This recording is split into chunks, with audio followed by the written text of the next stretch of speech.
Welcome to the ROI Masterclass, the podcast where vision meets strategy and bold moves create measurable results. I'm Eliav, interior designer and ROI strategist with 17 years of experience.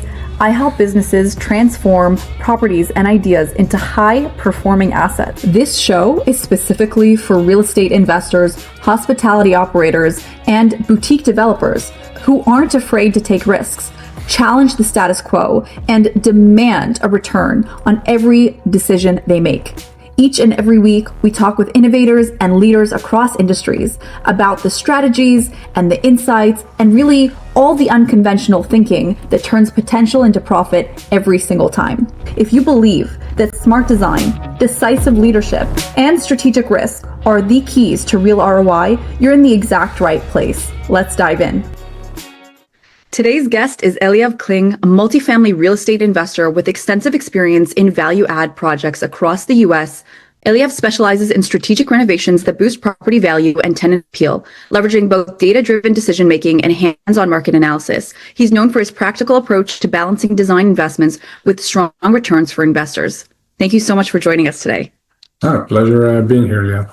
Amazing. So tell us a little bit about your background, how you got to where you are today, and what made you stay in what you're doing. Sure. So my background is actually not in real estate. My background is in IT. I've been doing a lot of work in the IT space, mostly project management. Started to invest in real estate just, as a backup plan B for retirement. Fell in love with the process, with the industry, the people, and eventually plan B became plan A in 2016 when I just quit my day job. Between 2009 or 2004, actually, until 2016, I was doing it in addition to my day job. And in 2016, dived in and decided to do 100% what I'm doing today, which is basically real estate investment. How did you get into it? What was the spark that kind of set off the series of events that brought you to what you're doing today? So when I started in the US, it was actually after the 2008 crash. Started to, we sold the property that we had and had some cash to invest and was looking, where to invest this money. Real estate seems to be a solid investment. And we started to look into the US because prices were phenomenal. We got condos in Florida, a good location for 52 to 65 a door, where rents were around $1,000 a month. So the numbers just worked. Obviously, back then you had to pay cash. You couldn't get a loan on condos, but we had the cash. We bought 4 condos within a year and a half, and we're actually able to refinance all those 4 as a package at just over 2 years from the time we got the new one, the first one. So refinance those, pulled basically all the money that we put in, we pulled out. So we had cash again, and we wanted to continue investing in real estate because, again, as I said, not only the numbers were phenomenal, but also, the people that we work with and the industry, we just like it. And then we realized that investing in condos is nice, but it's not scalable. So we started to look into multifamily investing, and we actually understood that we don't know anything about this market. It's a completely different world, different workers, the assessments, the estimations are different. So we're looking for a coach that will be able to help us out to gain the knowledge. Funny enough, we found a Canadian guy that was teaching Canadians on how to invest in multifamilies in the US. Wow. And we did that. So we took, it was a very long, extensive program, around 2 years. And we started that program in summer of 2012. And we closed on our first property March 2013. Wow. So that's how we got started in the multifamily space. And back then it was, we chose Chicago as our market. And back then Chicago was still on, the prices were still going down after the 2008 crash. So we were buying a few REOs, so bank-owned properties. Again, prices are, when I'm telling people prices, they grab their heads because, the first property that we got a 6-plex from the bank for $190,000. Wow. Oh my gosh. And again, rents were $900 a unit or $1,000 a unit. So we got that and we started to look into more deals. larger deals. We like the process. We like the excitement. We like the possibilities. Our second project was a 48 unit, which was like an extensive rehab. Again, I was still working full-time job, and we realized that we need a local partner for that project. We joined forces with like one of the brokers that we knew in Chicago, and there were people on the ground for us. But I was the one managing the entire process. So I was bringing my IT project management skills into the real estate world. And to be honest, I mean, there is no much difference in managing an IT project versus managing a real estate project. Once you start getting to know the language and the material, I mean, project management is project management. Wow. Was there something in your life that kind of pushed you towards real estate? Like going from IT to then investing in condos and then small multifamily to then large multifamily. I think it's what we would term in Hebrew divine intervention, right? And because it sounds like through everything that you've been through and all the learnings that, I mean, it was just divinely timed, right? How everything came together. But was there something that kind of pushed you more into that direction of real estate to know that this is where you should invest of all the different investments that are available? Yeah, I mean, so we love our freedom, and we were looking for something that will be able to provide us this peace of mind when we retire or when we'll be laid off. Working in the IT space for many years, I mean, I've seen people that have been laid off and left, and it's a scary situation, especially when you have, small kids and family to provide to. So I think that the drive was creating something that will enable us to choose if we want to work or not. That was the drive. Why real estate? It's a funny, I don't know. I don't have a good answer for that. I know my brother in Israel used to, he started to look into real estate, and we did one project together in Israel, which was very successful as well. And again, I just liked playing with the numbers, analyzing deals. Both my wife and I were very analytical, so we love the Excel. But I also like going touring properties and looking at the potential, because some of the properties that we bought were in rough shape. Those are the ones that are most exciting. Exactly. So you have the most potential. That's how connected, right? I mean, it's exciting to see what could be in the future, and taking a property from where it is today and really, I mean, transforming the property and transforming the neighborhood even, because you have an impact on the neighborhood. Absolutely. And providing people with, nice, decent space to live in. I think it's exciting. And the byproduct of that is higher valuation. You create value to our investors, and we're here just basically to serve our investors. We started it as a side gig for ourselves, but it grew to a point that, we're buying multi-million dollars deals. So we're basically serving our investors. That's amazing. You went through such a change throughout the different properties that you purchased.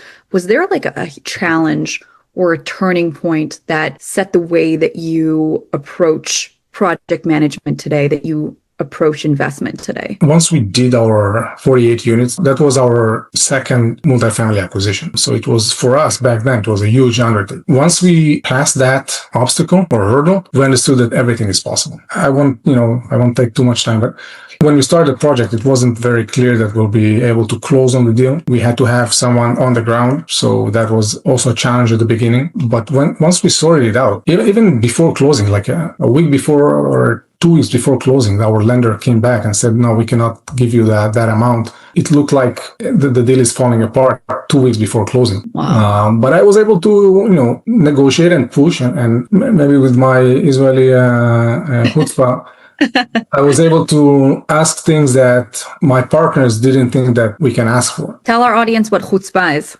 Chutzpah is like this, you have the nerve as, this little bug to come and nudge and make things happen. It's the audacity. It's like, what? Exactly. You didn't even realize that this person would come up with something so audacious, and they did, because that's what's needed to get the deal done. Exactly. For us, I mean, there is no such an answer as no. There is always a way. I mean, there is always a way to handle things, and you have to be open-minded. You have to be flexible, and I think we incorporate that. Like even today, I mean, I think that's our major advantage. If you compare us to a larger companies is our agility. I mean, to be able to turn around and change the way we look at things and just be more open to change how things work, how you react to things. I think that's a major separator between us and the larger groups out there. Yeah, absolutely. We had a project manager that we've worked with, Joshua Brewer, and he would say to us all the time that larger corporations are like a big ship, right? And it's for a big ship, it's hard to turn those around. Yes. Smaller ship, those can turn around On a dime, yeah. Yeah. And easier, the agility and the ability to remain flexible no matter the situation I think is a huge advantage, like you said. Especially in today's market. I mean, when everything is going up, everyone can ride the wave and look like a hero. But what separates good investors and mediocre ones are bad times, and you're being judged in bad times, especially by your investors. So I mean, we're happy to say that our worst deal was still generating 9% IRR for our investors. And tell us what's a good rate for our audience. Our average is just over 26%. A good rate, I would say. I mean, we're aiming for at least 15% a year for our investors. We won't look at deals that will not generate that. We normally would like to be somewhere between 15, 16 to 20 because things happen. And sometimes you deliver more and sometimes the market is more challenging and you cannot even hit the 15. I think 15 is a solid return if you compare it to the stock market. Stock market is normally 9 to 11. Real estate, in my mind, if you do it right, it's safer, more stable, and generating 15 to 20, I think is a solid return. Yeah, absolutely.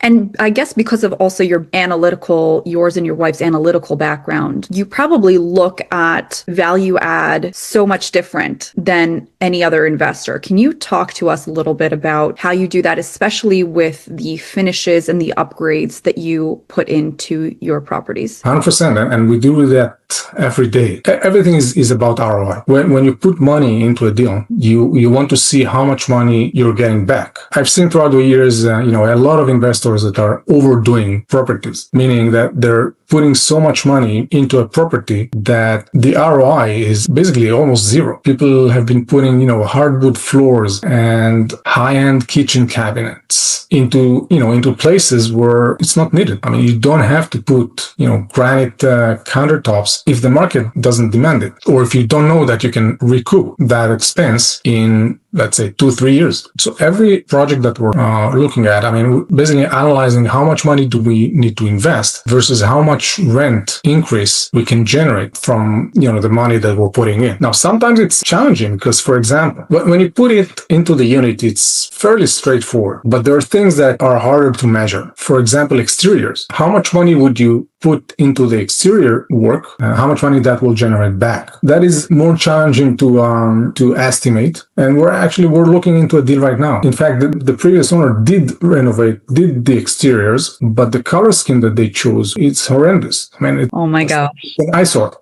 Oh my gosh, that's the worst. We're debating, should we put $250,000 on repainting everything or not? Because it's not, I mean, you don't have to do that. It's not in a physical situation. It's not that we have to do that. But on the other hand, based on our experience, when you do choose the right colors and you have, the right curb appeal, first you don't have to invest so much into marketing, and people will be willing to pay more just because they want to live in a nice place. The curb appeal, how things look from the outside, will have an impact on how much rent you can charge. Absolutely. It's harder to estimate how much, but there is definitely an impact. Absolutely. I mean, especially if you don't have the right color scheme. And I find that a lot of investors are also still putting in gray color schemes as well, which is dated at this point. And we're going into the warmer color schemes too. And we had that also with, it is trackable. You just need to get more creative about how it's trackable, whether it's tracking your own metrics or looking at the comps, right? And going to that data analytics like you and your wife do, where, for instance, we had an investor reach out to us and they were like, what should we do with the facade? And I said, what do the comps say? They're like, well, you're a designer. What do you care about what the comps say? Yeah. And so I said, the comps will tell you how to do it. And they came back to me that, the comps were significant. They were, I think it was $200,000 more. This was for residential, $200,000 more for a brick facade versus anything else. And I said, well, there you go. That's a metric that you can track, right? That is how we make decisions. What does the market say? What does the market want? What do they, and that data is available. But if we systemize it and we have that ready to go for every property that we do and that we invest in, how much of a driver of ROI is that, right? Because we can easily just say, hey, like I already have an answer for that. I already have a system built in for that. We're going to do this, this, and that, and we're going to see that ROI. Exactly. I mean, even when people are running comps for like rental comps for multifamily, for us, it's not just, pulling rent comps. We need to understand in the rent comps, is that, a fully renovated unit? Maybe it's a partial renovation, or maybe it's a classic unit. So we're trying to really break it down to the lowest level that we can, and can, get data to be able to compare it properly. I mean, yeah, because sometimes you don't need a full renovation. Sometimes it's enough to do a small facelift or strategic upgrades or a phased upgrades, right? And only upgrades to apartments in order to see what the return is going to be, and then go and do the other ones as well. It's like the deal that I'm talking about, because that's exactly what we're debating now. What is the strategy? Right.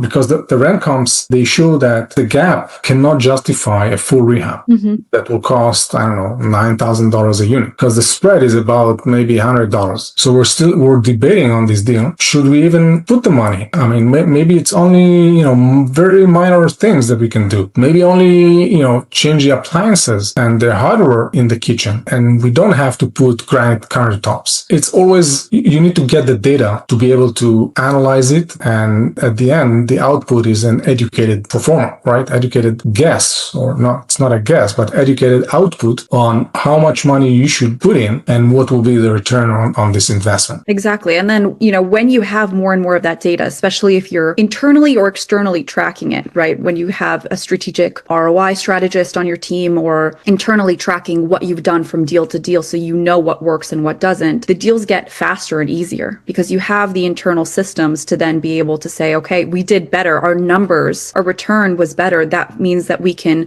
then take that money and reinvest in other properties and build a portfolio and, spit out deals faster and easier. And I really liked what you said in our last conversation about how updating the facade of one of your recent projects meant also lower marketing costs too. Can you talk to us? Yeah, I mean, we've seen it in this project. We started actually with the interior work, and we kept the exterior for later on. Partially was because of the weather. It was a Houston property, so summers are wet. It's harder to work on the exteriors. But what we realized is that once we started working on the exteriors, we got traffic. I mean, the traffic went up significantly. Wow. People were just, curious. They've seen this property from the mid 80s that was never renovated from the outside. And suddenly, I mean, we put a nice color scheme on it, and people were driving by, and most of the traffic that we got was drive-bys. So we didn't have to invest in marketing. That was our marketing. I mean, the way that the property looked was our marketing strategy. And we are charging more than our comps. And we're still, even in today's market, when we renew, our renewals are getting 3 to 5% increases. In Houston, this is not the case right now. Rents are actually going down in some areas. When you create the right product for that market, you can charge more. Absolutely. And are you seeing also that in conjunction to charging more and renewals, are you seeing that people are also staying longer? Everyone wants to live in a place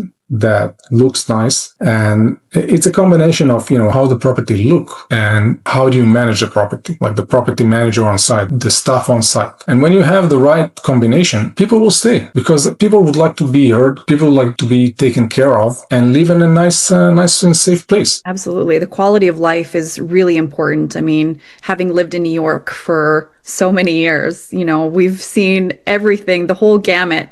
And a lot of apartments or buildings or whatever are falling apart because of just how expensive it is to upkeep. And people just want to have a good quality of life. And, also as the owners, you don't want to have maintenance calls too. So that affects people wanting to stay or not, right? And the ROI of the types of materials that go in also affects that, and whether or not they feel like they're always having to call because something is breaking or falling apart or whatever, that also impacts them staying and renewing. Absolutely, yeah. Our renewal rates are fairly high in this specific Houston project that we've completed. I truly believe that it's a combination of how the place look, but also in conjunction with our management team. So they know that when they have an issue, they have someone to talk to, and it will be taken seriously. Yeah, absolutely. Can you just leave our audience with maybe your 3 top tips if they wanted to invest in multifamily?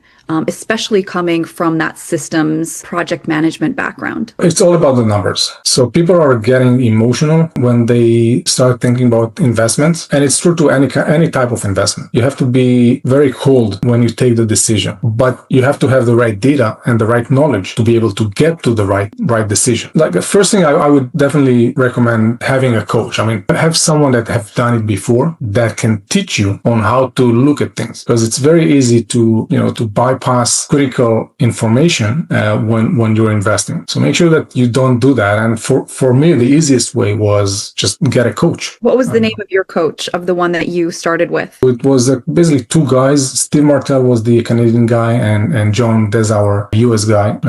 John was more on the he was basically teaching us, and he had great deal of knowledge in how to invest and what to look for. For us, it was a shortcut. I mean, we could have done it ourselves and learn and make mistakes on the way, which could be costly. I always believe that it's easier and probably cheaper to invest in good coaching and save yourself from those mistakes. Absolutely. That could cost literally, it's not just the dollars, but it could cost you everything. Cost you everything, and it could, investing is about confidence. And when you have the knowledge, you're confident. When you don't have the knowledge, some people are confident, but wrongly so. Yes. Exactly.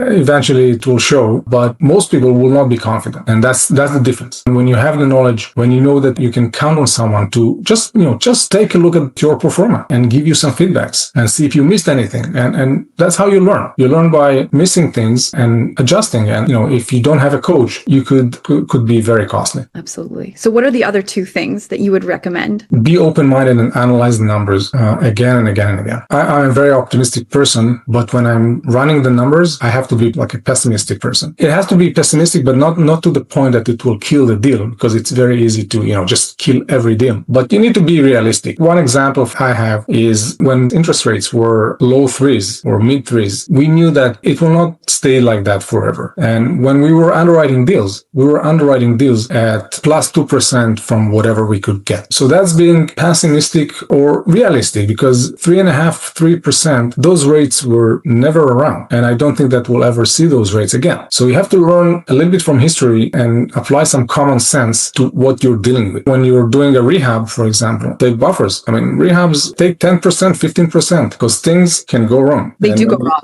They absolutely do go wrong. Yeah. Exactly. And if you were lucky and you didn't have to use that, that's great. It's, money that you're getting back into your pocket or your investor's pocket. Don't think that next time it will be the same. Just keep the 10, 15% buffer. It could save you from going back to your investors and ask for more. It's just, applying common sense and be realistic. Don't be honest with yourself. They say common sense isn't very common though.